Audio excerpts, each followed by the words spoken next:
second show. I have a very special guest with me, as usual. But just to remind you that you can watch us live on the PSOJ Facebook page. Just look for the Private Sector Organization of Jamaica on Facebook, and we'll be here every Thursday until the 11th of April at 12:30 p.m. If you miss us on a Thursday, don't worry, we have you covered. Check the Loop app for this series, or you can check their website www.loopjamaica.com in the business section, and the show will be there for you.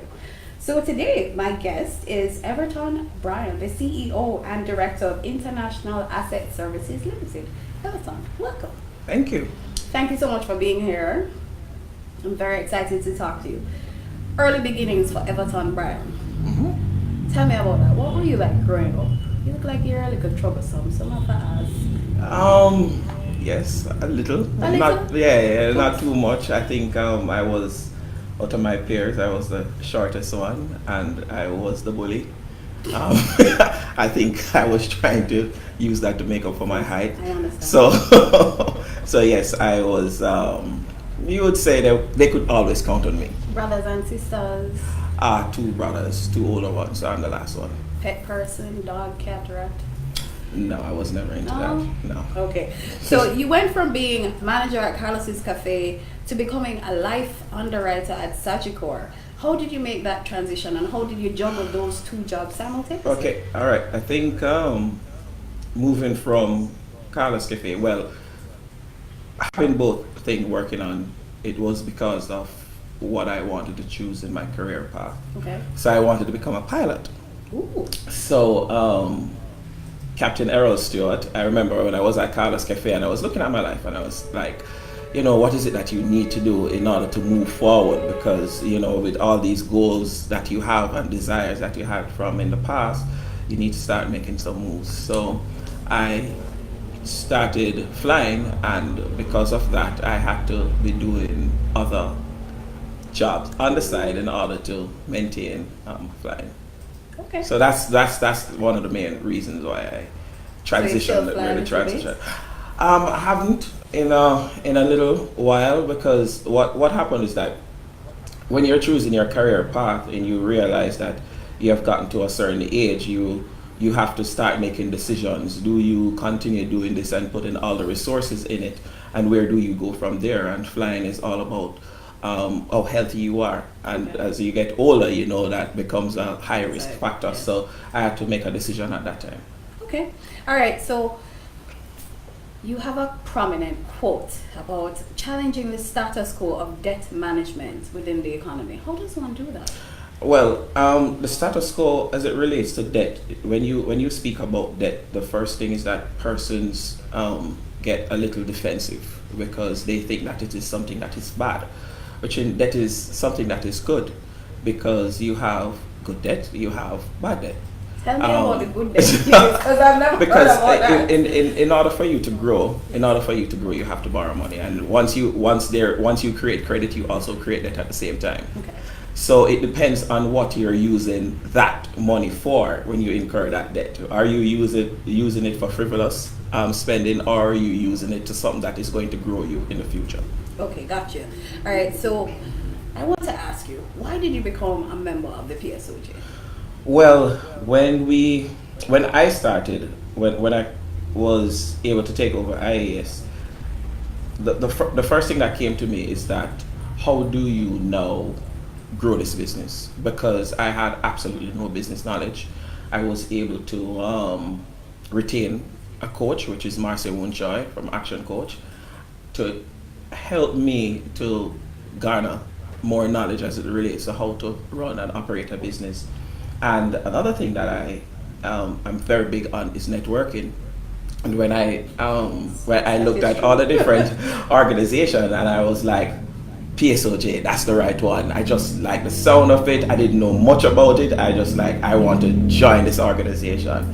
And the rest is history. I'm here today. That is very true. All right, so talk to me about your academic journey. I am really interested in hearing about little Remy that went to Calabar, and then we can talk about the rest of it. But what were you like in high school? Okay, high school was not such a great journey for little Remy, because you would say that going to school, I love school, of course, but because of challenges from personal background and stuff, I didn't grow up in a wealthy family, and sometimes I was not able to go to school at the appointed time, and because of that, I wasn't a A student at school and stuff. So I had a lot of setback going to school and stuff. So, when you grow up in a inner city community, your desires and stuff are basically you get that your desires come from your surroundings, your environment, and that was what I was mainly focused on. Now, how do I make it to the next step? How do I become very influential in my neighborhood and stuff? So that part of it was one of my main focus in what do I do and how do I do it. So where school was concerned, it wasn't really a great part of my life, but I tried my very best at that time based on the circumstances. Well, obviously you're very successful because without all the necessary schooling, did you go to the university? What have you done since? No, I didn't go to UA or UTech, any of the universities, because I didn't have the qualifications to go there. Okay. So when I chose flying, it was on the basis of what can I do that will not have the requisite requirement. Yes. So it was flying. So I was like, okay, let's jump into this and see how best I can do it. And within 3 months, I was able to land a plane on my own. So, that was a great So anything you put your mind to, you execute. Most definitely. All right. So then I want to talk about this award that you got in 2014 as the Business Excellence Award CEO of the Year, and you were the first person outside of America to win this award. Yes. So what is that award really? So it is Action Coach. That Action Coach is about roughly about 1,500 coaching firms across the world. Marcia Winshaw is the franchise operator for Action Coach Jamaica. And when I started the business, I forego my salary in order to garner the knowledge how to operate a business, and that's how I chose Marcia, and we spoke about it, and she said, okay, all right, Everton, I'm going to help you to achieve all your goals. And I said to her, I remember saying to her when we signed the contract, I said, Marcia, I'm going to be your best student. And she laughed, just like everybody said that they're going to do that. Fast forward, started working on the business, and within the first year we grew like 700% in profit. And moving from there, we were nominated for BEF, which in Action Coach, what it does, BEF recognizes businesses that is within Action Coach and outside of Action Coach across the world for their growth and development and what is happening within their business.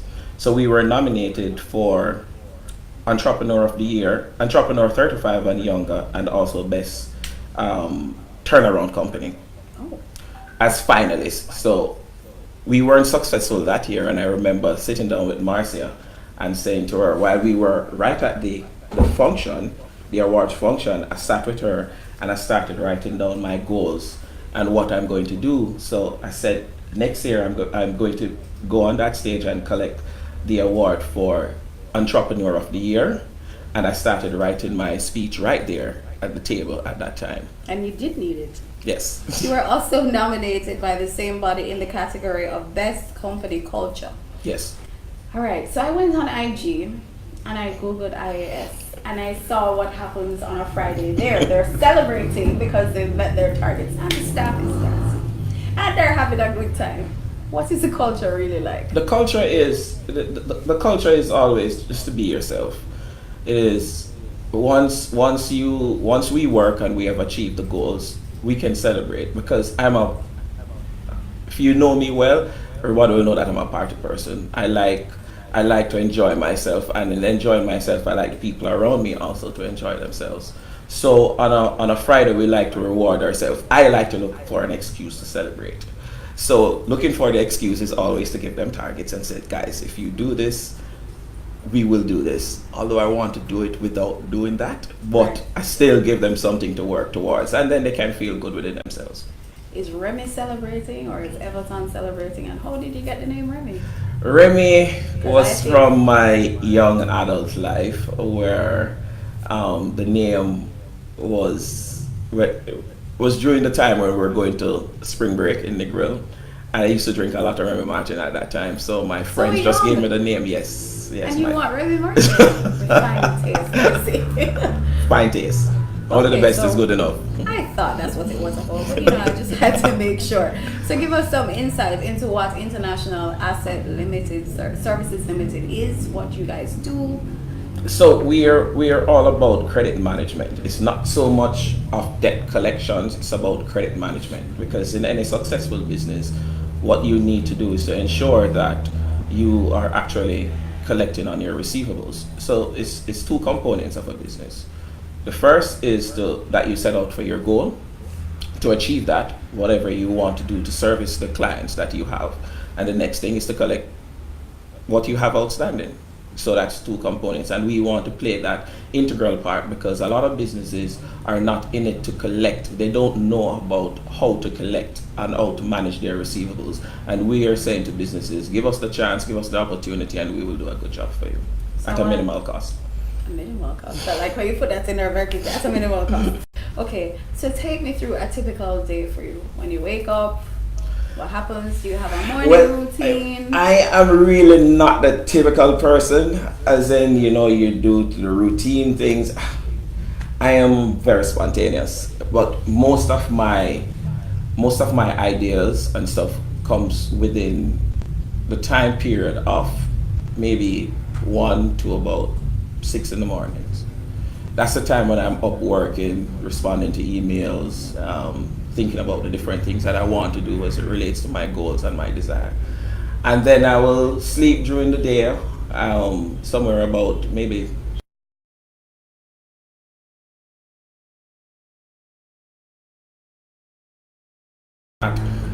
I'll be at home developing myself personally, reading my books, listening to my audio tapes, because when I go to the office I get absolutely nothing done. So I'm just there as a fixture. Okay, what books and audio tapes are you listening to? Well, with my career path, because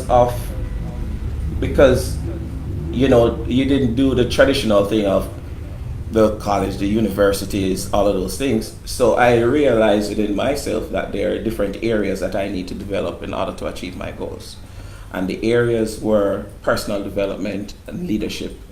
Those were the main areas that I needed to develop. So I listened to one of my books that I really listen to not on a day-to-day basis, but on a regular basis, like Think and Grow Rich and The Greatest Salesman in the World. I keep those books very close to me. Anything that has to do with John Maxwell as a leadership guru as well, because I'm also a leadership coach. I did the whole John Maxwell training and became a leadership coach as well. Okay, what does being a leadership coach entail? Leadership coach, it entails, leadership comes from, a lot of persons will say that they're leaders, but if you don't have anyone following you, then you're not a leader. So you always have to be able to command the respect of people, to actually know the personalities of people, know who they are, who they want to become. It's not about you, it's about the other persons, and that's how it will help you to become a good leader, by knowing what is the likes of those other persons. So it's a psychology is involved. Very much. So I've noticed that you've always set your intentions, you set your goals, and you pursue them fiercely. So at one point in time, I'm going to say you were at Carlos's Cafe, you were at Sagicor, and you were at IAE as a collection officer. So how are you juggling all these things? How do you work out the balance? Yeah, well, for me, because of what I wanted to become, because of my career path at that time, I wanted to become a pilot, and to do that was very expensive. So I was forced. I wasn't put into those areas by choice. And that is what is most important as it relates to your goals and your dreams. Sometimes what happens when we get sidetracked and we move to something else is because we have a choice. But at that time I had no choice. I had to survive. So in order to survive, I had to work very hard. In order to do that, I was working 18, 19 hours per day. And then I was also flying. Couldn't tell my flight instructor that, but I was also flying at the time. And when I was doing when I was at Life of Jamaica at the same time and doing IAS and also doing Carlos Cafe, we weren't supposed to actually be doing any other job while you're doing insurance, but you just have to do what you have to do when life calls and it matters. It's a survival mode that to kick in. If you could say something to a 10-year-old Remy, what would it be?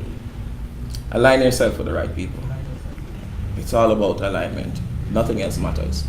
Just networking. Yeah, because you have to ask yourself, the 5 persons around you that you communicate with on a regular basis, what is it that they're doing for you? Are they adding value to your life? And it includes your family, it includes your spouse, the other half. Are they adding value? If they're not adding value, then you need to communicate with them, yes. Okay, so I'm glad that you mentioned spouse. Mm-hmm. What are you like as a husband?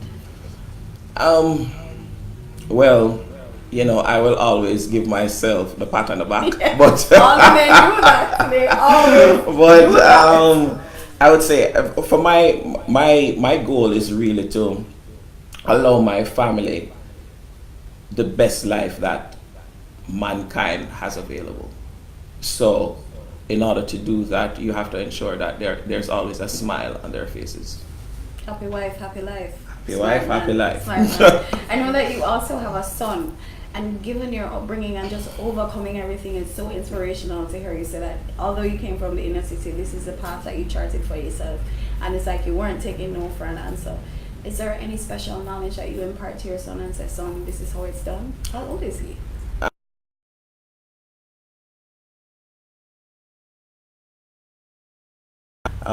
What I try to instill in him is that, listen, whatever you choose, your goal is your desire. Just put your mind to it and do it. Doesn't matter. It doesn't matter what I want. Doesn't matter what your mom wants. Doesn't matter what your dad wants. Just put your mind to it and just go at it. And I think that's as a parent, what you need to do is to always be supportive of what your kids or your child wants in life.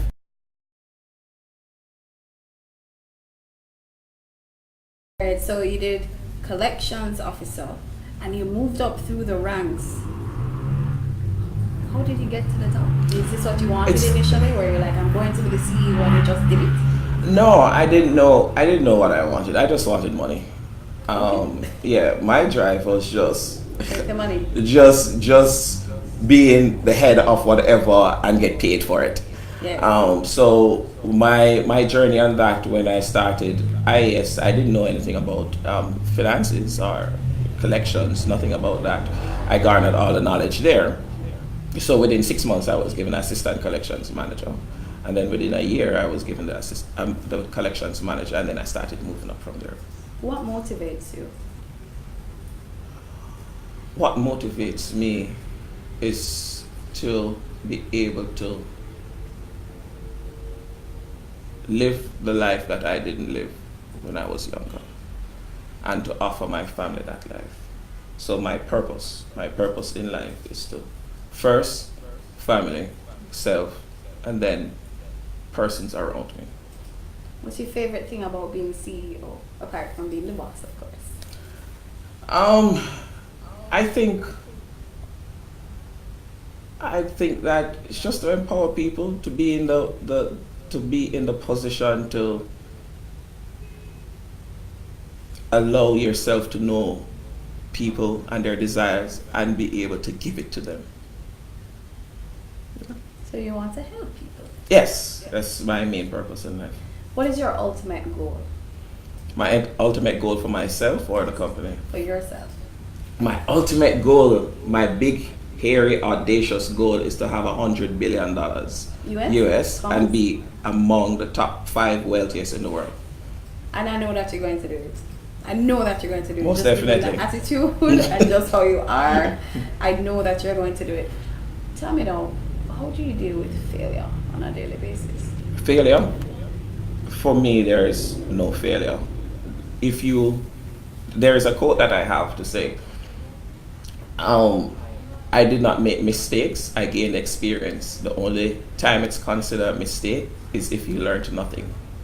True.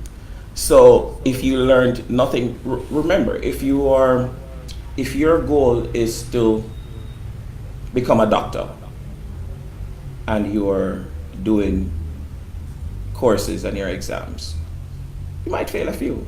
We will call it a failure, but it's not failure to become a doctor. It's that on your way to become a doctor, you'll fail a few courses, but you're going to continue doing whatever you're doing and in order to achieve what you're achieving. So would you say that you have failed to become a doctor unless you stopped? Then you look at it as failure. So definitely all about perseverance. Yes, perseverance. What's Very your important. biggest regret in life? I have none.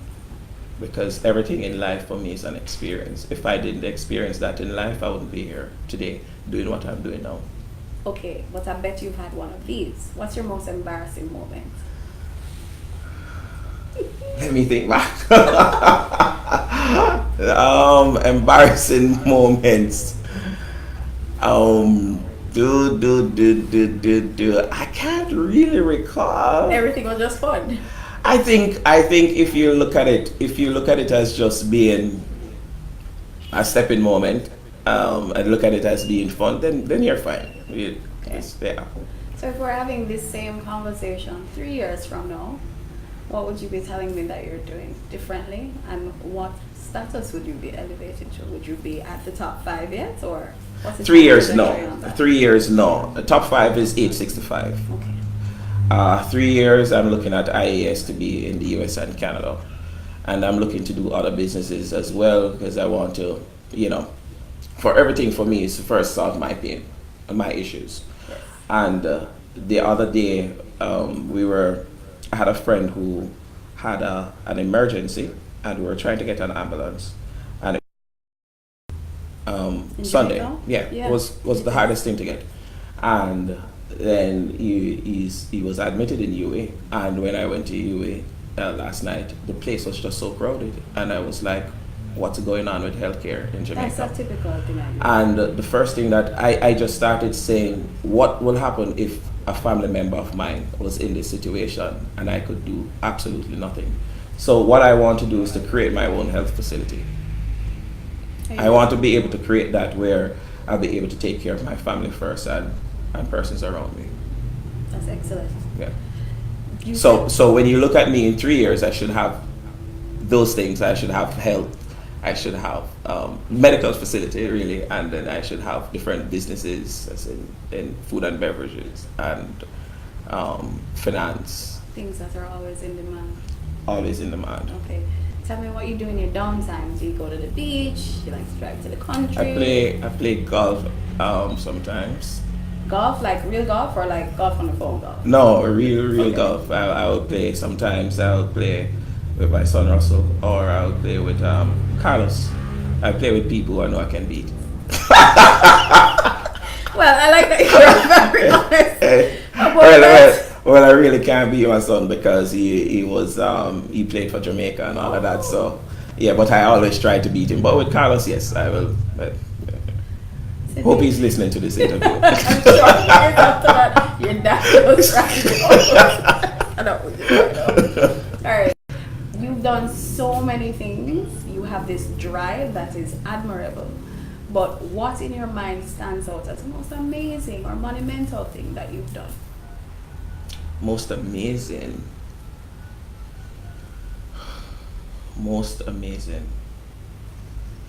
So, if I look at my accomplishment, I would be saying to be able to